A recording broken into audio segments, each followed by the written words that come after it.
There's a simple reason for this. What it is that these people are doing and controlling has nothing whatever to do with the physical forces that are actually driving the society.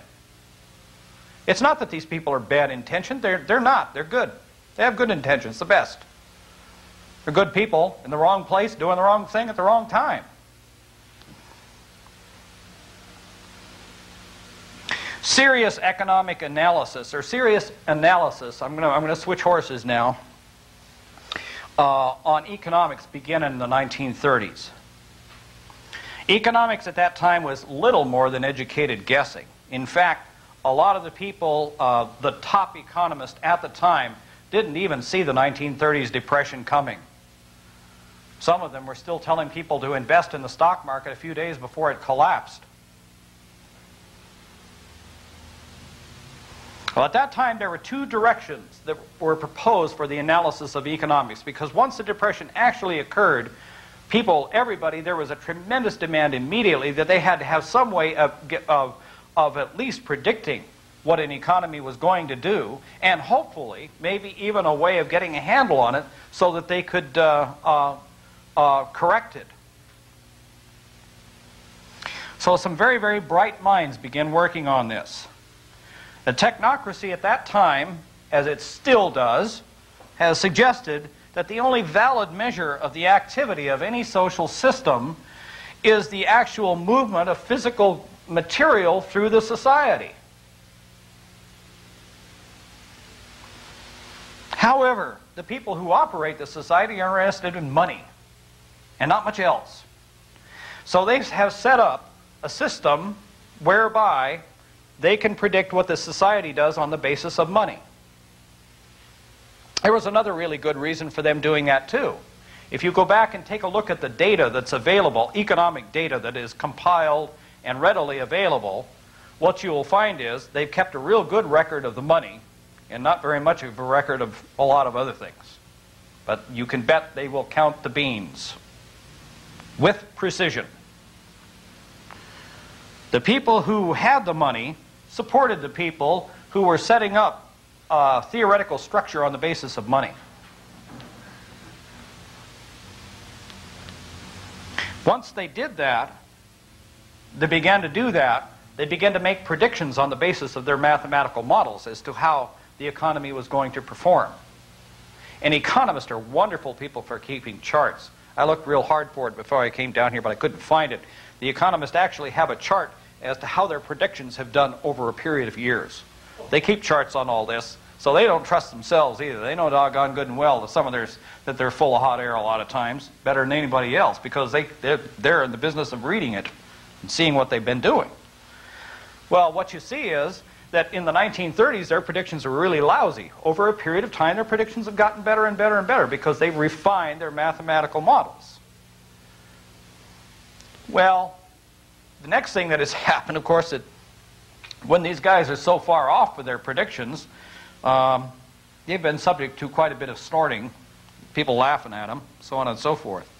The question is that why didn't they realize at that point the difficulties of the method that they were using and adopt some of Technocracy's suggestions to begin to predict how an economy is going to move on the basis of physical materials moving through it? One reason they didn't, the reasons they didn't are the two reasons I've already said. Because of the fact that the people who have money were interested only in money.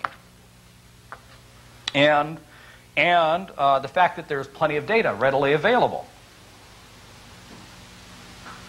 Now, another problem that economists have, a big problem is, economists can't run experiments. Every other scientist can do that. You know, you can set things up and run a really good factorial experiment and pick out all the factors that are affecting the way the thing moves and so on and so forth. But you can well imagine what would happen if a bunch of economists got together and say, well, let's see what are the factors that cause a depression. So we'll start a large depression going here and see what are the factors affecting it. You'd very shortly find that a lot of politicians would be leaving office very quickly, and a lot of new people with some very different ideas would be taking over in a big hurry. So economists can't run experiments. They have to take a look at what it is that they see has happened and try to figure out from that, and based on that, where the thing is going. So that's where all their mathematical models have come from. There is one major problem with setting up economic models that are based on the measurement of money. One really major problem is that models that are based on money can't see anything that is outside of money. That's the reason why economists don't understand technocracy's predictions, because technocracy, what it is that technocracy has pointed to is outside the realm of money. We are talking about the movement of actual physical goods, physical things moving through the social system, not about money.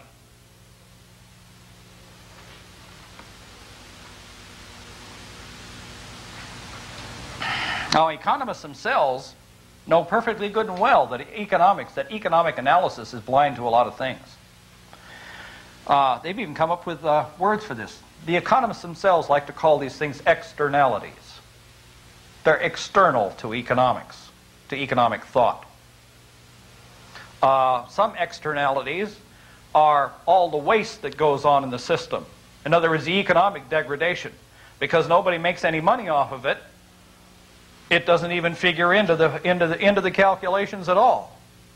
So it doesn't make any difference if you waste everything that there is in the system and throw it away. In fact, that's a very good way to make money.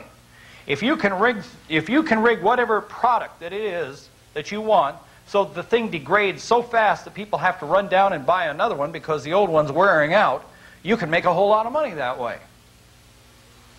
So essentially, the more that you waste, the more money you're making. So our system, this system is set up to generate garbage.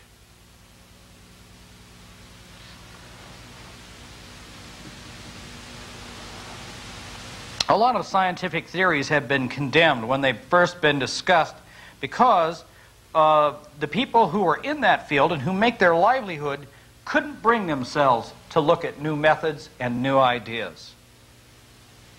The examples are plenty, are lots of them. One of the ones we were talking about last night was in England. The very first flying jet fighter plane flew in 1932. And the guy who built it is still mad as a hornet. He says if the military had just had brains enough to take a look at this thing and realize what it was, there wouldn't have been a Second World War. Was it only the British who were so stupid? Not really. In 1941, unfortunately, Henkel had a flying jet aircraft in Germany. And the German generals took a look at this thing and said, the thing's a big maintenance headache. It's another toy. We're not even going to look at it. I sure am glad they did. Are they the only ones who are capable of being stupid? Not really. The Americans had one in 1942, the Bell P-59, and it was down in this area, and it was flying out of here. And they were so afraid that somebody might find out about this thing. There's only 15 people who knew that the thing even existed. And as a result, they never could refine or improve on it or anything else. And we didn't come up with a working jet fighter plane until they realized that both the Germans and the Russians had one. Then we thought, holy smoke, we better get busy. Yeah? Is it only in things like the military? Is the military the only ones who can be so stupid? Not really. Scientists are just as capable of being dumb as anybody else. In about 1910, in the early 1900s, a geologist came up with a theory that the continents that are on the Earth move around. I don't know exactly what he called his theory, but he said it looks as though the continents themselves are actually moving around. And he was regarded as a great big crackpot, a nut. And they consigned him to just another one of the screwballs. And lo and behold, in the 1960s, they came to find out the guy was right. So, oh, geez. Technocracy is in exactly that same situation. We're right. We know we're right.